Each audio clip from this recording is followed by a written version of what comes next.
propulsion, without wheels, and without physical contact.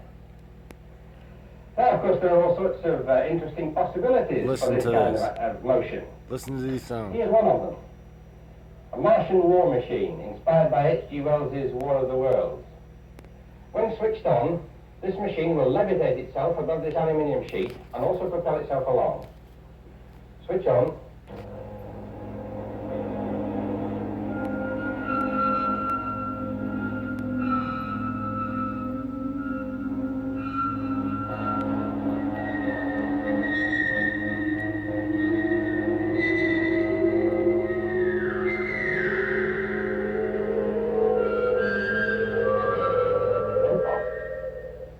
Huh? That's a bit way out at present. Maybe the year 2000.